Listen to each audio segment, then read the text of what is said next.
What's up, it's your boy Notorious Migs, back again with another video.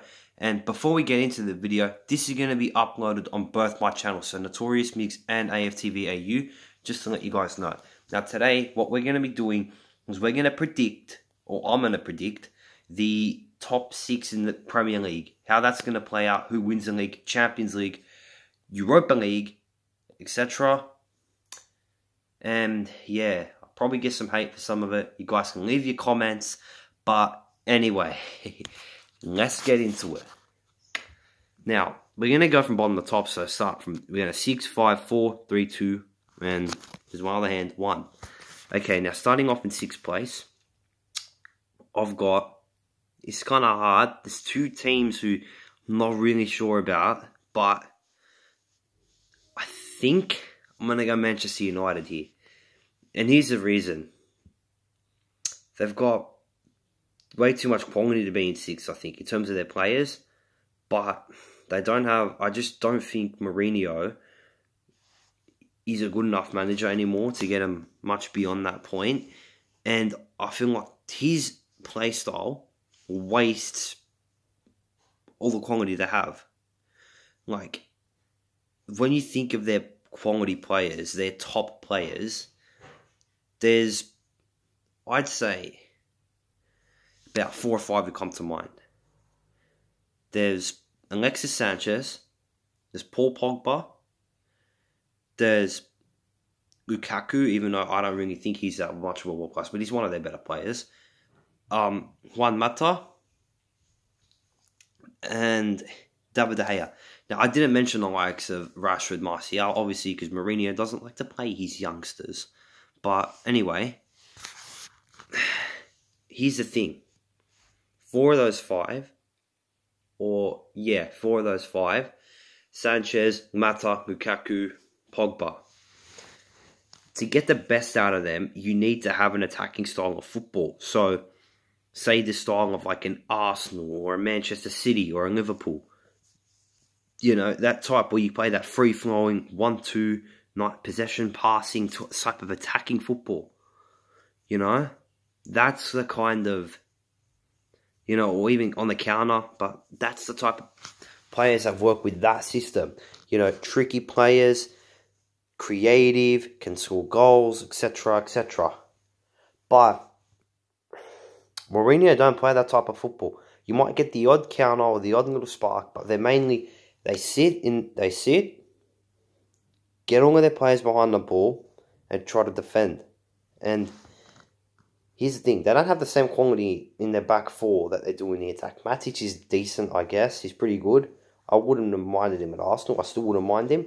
But in their centre-backs, you've got Bailly, who's pretty good, but he doesn't really get played much. Smalling's like meh. And then you got like Victor Lindelof, who hasn't really worked out. You got Phil Jones. You know, I mean, then you got, Valencia, who on FIFA is God in terms of right backs. And he's pretty good as well for United, but he ain't, like, again, you know, he's not bad, he's pretty good. That's the one component of the defence, which is good. But left back, God only know, like, is, like, atrocious. For starters, who are they going to play? They're going to play Luke Shaw? Are they going to, who else are they going to, like, Rojo or something? They're Daley Blind. Hell, Alexis Sanchez, they played him there once. Like, the left back thing is a massive issue. And although, on paper, their defensive record is good, that's purely because every time somebody gets past the defence, De Gea pulls out a world-beating save. Like, take the game against Arsenal around Christmas last season. Perfect example. Arsenal had 14 shots on target at goal. Absolutely destroyed Manchester United, but they lost 3-1. Because this is a perfect example of Manchester United, how they play. United sat, and Arsenal beat the hell out of them, but De Gea kept them in that game. And the only way they were really scoring was through, like, 1 or 2 times, like, a few little times they had the ball in Arsenal's half, and Arsenal made defensive mistakes. That's how United are. And if they get that type of chance, yeah, sure, they've got the players to go and attack and score, but they're not going to create nothing. Like, they're not going to go forward and have their intricate attacking players. They're set, you know what I mean? Like United, City, sorry, like pass, break you down, go to the left and in, and that Sane does something through De Bruyne, and some shit in the box happens, Sterling and Aguero in the end of it, but, you know, United just don't have that. And have had a lot of dramas off the field. I feel like there's going to be a lot of egos clashing in their side. I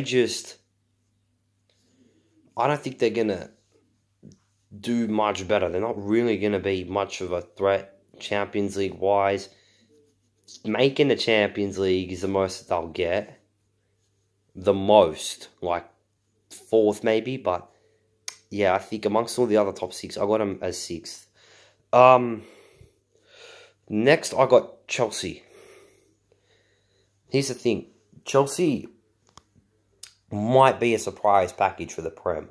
They do have some good players, but I would argue that they could even, you know, United may actually have something with them, and they could have a good battle. Maybe United even prevail. This is where I was tossing up.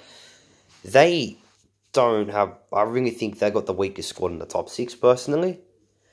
In terms of that, you've got, like, say, in the attack, you got Eden Hazard, who's good, like one of the, you know, a great player, but the rest nowhere. Morata ain't gonna do you like much good. Willian's decent, but he's, you know, had his rumours. Is he gonna stay? Is he gonna leave? Who knows what happens there? You know, you got Giroud, who's great, but he's kind of like a plan B. He's not your striker that's gonna get you 20 goals. He's not your Aubameyang, your Harry Kane, your Aguero. He's not that. So, you know, you got Hazard, who's a good player, but you don't have much else in the attack. In the midfield, you Kante and nothing else. Now, that ain't still that bad, you know, because Kante is like two players, you feel like, but he's great defensively, Kante. He'll do well, and he'll do good for them this season. But their problem is that they don't really have much else in the midfield to help Kante, and they don't have much in the midfield who can actually go and create. Like, think about their other midfielders. Danny Drinkwater, Timotheo Bakayoko, you know, Cesc Fabregas. Fabregas, yeah, sure, he's got to be creative, but he is seriously declining. Like, he ain't at the skill level he was when he played for Arsenal, when he played for Barca, even when he's, like, first season at Chelsea. Fabregas ain't that player anymore.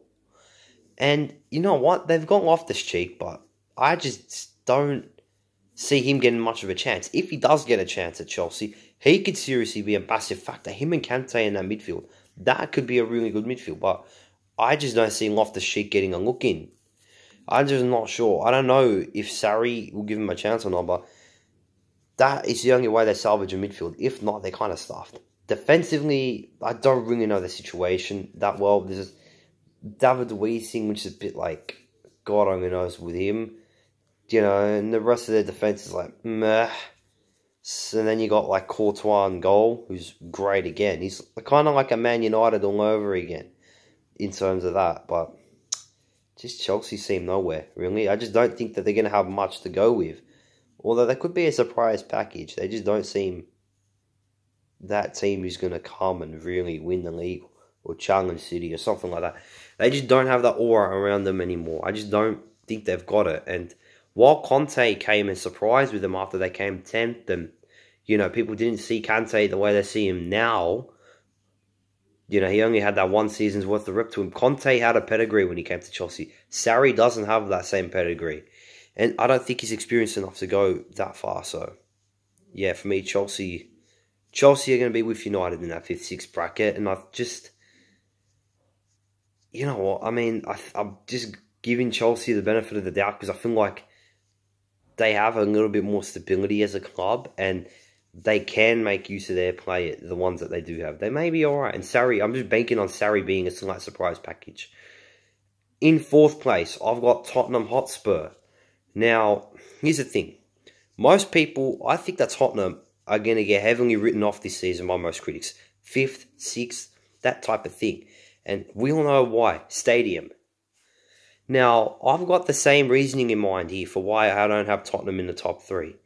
But I think that it might be a bit of a longer term effect than people think. Not so much this season will get impacted as much as, say, next season or the season after. I feel that the likes of Eriksen, Kane, Ali, Lloris, they're big players, are going to start wanting more money. Let's be honest with ourselves. Especially the ones like Kane and Ali who came through like youngsters. And, Harry Kane came through. And let me put it on perspective. He was 78 rated on FIFA and you could get him for like under £10 million. And now some consider him to be the best striker in the world. I personally don't, but some do.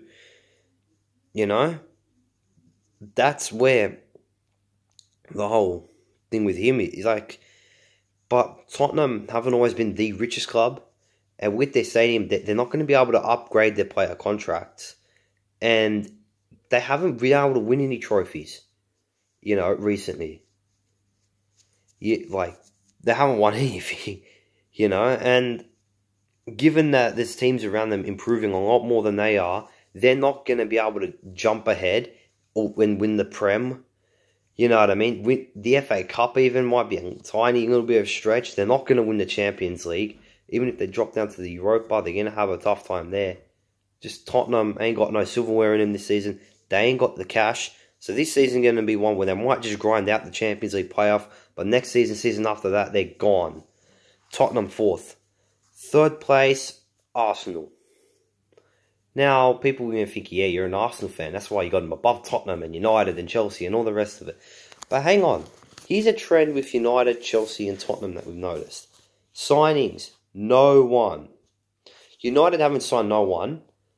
Chelsea, as far as I know, haven't signed no one or no one big. And Tottenham haven't signed no one. Arsenal have made 4 big signings and I'm going to say 5 because even though he's not a big player, Guendouzi's done brilliant, He's doing absolute bits at the moment.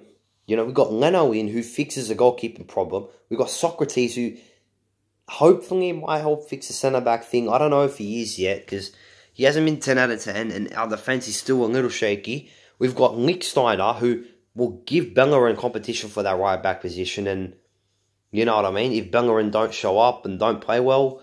And Torreira will give us some protection at the back to allow the likes of, say, Granit Xhaka to play that game where he can assist in defence, but more be that guy who can control the tempo of the midfield, pass the ball, help distribute it.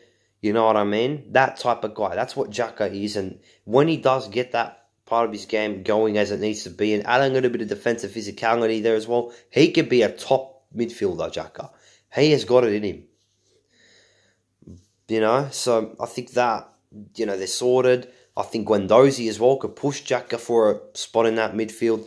He's brilliant little, almost like a Sani Cazorla type midfielder. Not Sani Cazorla yet. No, he is not. He's still a youngster, still coming through. But he's got the similar player type. And then, the signings help Arsenal. And with all the bullshit that they had going on last season, they bar Manchester City and Liverpool, the best attack in the Premier League. And that was when Lacazette was injured for a couple months, played for a while on that injury before actually being out of the squad for a little bit to recover and get it repaired. We got, who he could do bits this season, Lacazette. Aubameyang as well. I think Aubameyang, for me, will be in the top 3 for goal scorers. I want to say, I feel like Golden Boot as well was definitely an Aubameyang possibility, an Aubameyang probability. And I think this season, even though we got those two, we got Mkhitaryan who do well. I'm sure if Ramsey stays, will do well. But the biggest thing that Arsenal are going for him right now is Mesut Ozil. Here's what it is. I don't think that, and most people can put a solid argument. Mesut Ozil has the ability to be up there with Messi. I'm not going to say Ronaldo because I actually don't think Ronaldo's up there with Messi. But let's, for the sake of this context, Messi and Ronaldo. Ozil is a phenomenal player. He can do things that you're not going to see many players at all do. Like that goal a couple seasons ago against Ludogorets. Chip it over the keeper. and then dribble your way past 2 defenders while the keeper's coming up on you, score, and look composed while you're doing it. Like, there's only one other player I could picture doing that, Lionel Messi. Ozil he has the talent to potentially win a Ballon d'Or. That's how good I think Mesut Ozil is. Like, and he would probably be in the Ballon d'Or conversation if he played to his best week in, week out. But he hasn't always done that, because I don't think he's had the manager to push him to that level. And here's an easy way for me to explain it. If I'm going to go and compare him to Dennis Bergkamp for a second, although you're going to argue that Dennis Bergkamp is better than Mesut Ozil, I can see why you'd argue that, given the differences in their performance and stuff like that. And obviously Invincibles and Arsenal Legendary. Let me put it to you this way. Dennis Bergkamp got mad amounts of assists. He was a brilliant creative player. Yeah, he was a great goal scorer too, but, you know what I mean? Creativity. But would Dennis Bergkamp get the same amount of assists with Thierry Henry up in front, playing in front of him, as you would if, say, he had Danny Welbeck playing in front of him? Or Olivier Giroud? You know what I mean? That is part of that's what you have to factor in as well. And Ozil can match a guy like Bergkamp, I think, on creativity. Like, Ozil is beat Dennis' record, I think, tied with Dennis Bergkamp for most assists in the Premier League season. And like I said, Bergkamp's had a lot more in front of him, like, to play to than Mesut Ozil. And as well, Ozil holds the records for quickest player to 50 Premier League assists. So in terms of creativity, Mesut Ozil is one of maybe the best playmaker, creative kind of sort of midfielder in the world.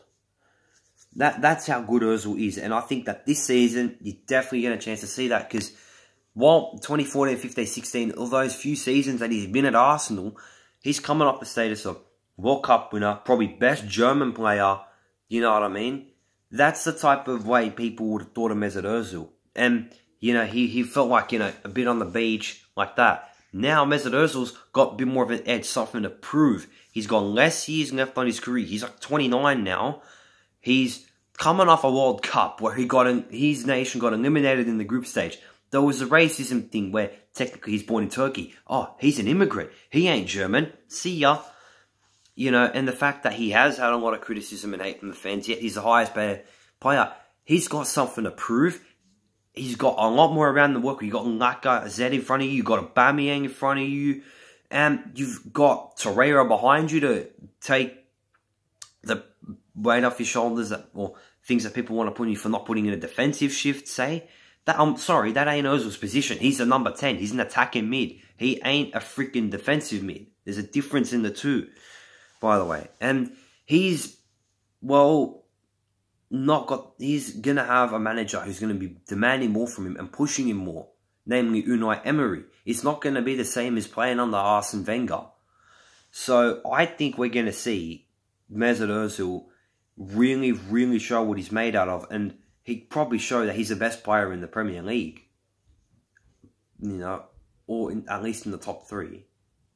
I think he's probably the best player in the Premier League at, you know, the best of the ability. But anyway, another story for another day in another video, which I'll probably make very soon as well. But anyway, for me, Arsenal 3rd. In 2nd, Liverpool. Whoa. Last season, they were brilliant. You know, made the Champions League in the Prem. They made the Champions League final in the Champions League.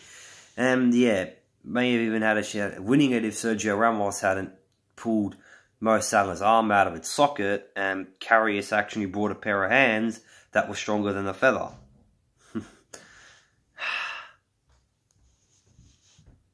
So, yeah, and like, Liverpool were just brilliant, I think, in their attack. They're one of the best attacking teams in the world. I think they're up there with Arsenal. I don't think they have the same creative midfield spark, but they definitely got great players. You know, you got your Naby Keita, you got Lallana, Ox, you know, Wijnaldum, who can do good things with the ball and create. And you've also got Salah, Mane out wide.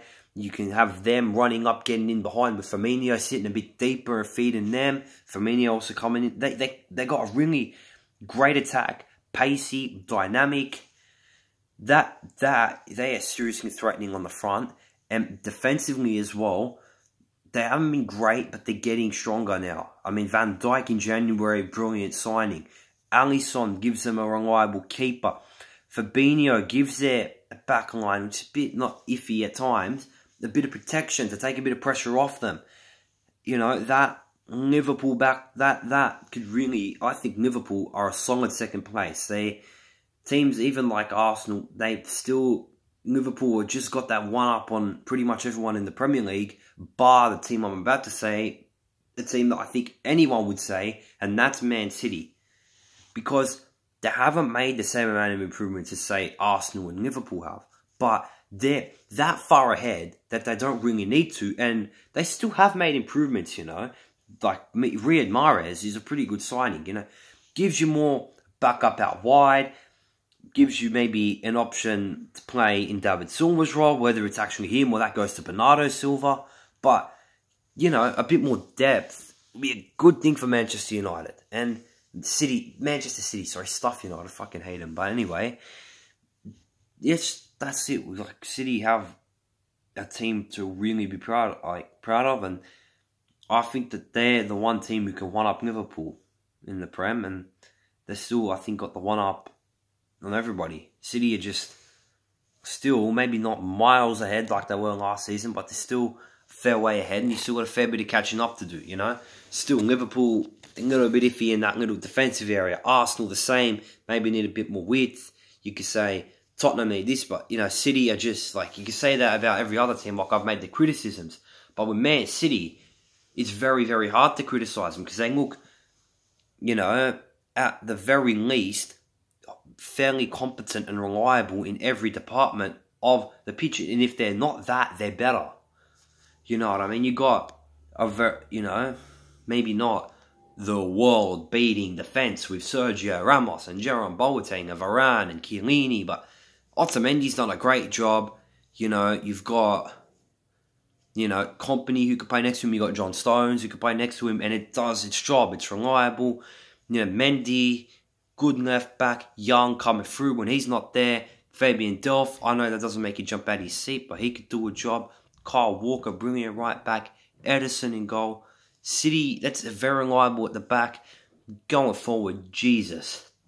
Like, yeah, there's one player they got, but like, far out. It's like, as an Arsenal fan, having to play them first game of the season, like, I'm scared, and I was scared all the last season, and, you know, yeah, they've got that with Silva, they've got De Bruyne, Sterling, Aguero, Riyad Mahrez, and they're not even the names that scare me the most. The one that gives me shivers every time I think we're playing Manchester City is Leroy Sané, because that guy is quick, he can hold his own physically, and he terrorises you on a wing. He'll hold the flank, he'll take on a fullback, beat a fullback, and go in to score himself, or play the ball back, pass it so, you know, you get your Silva or your De Bruyne picking it up, give it to the other one, go to the other winger, go through the middle, play your 1-2, and Aguero's in, or De Bruyne is in, or you can't really stop. It's like the amount that goes through Sané in terms of their passing plays, what he can do on the ball himself,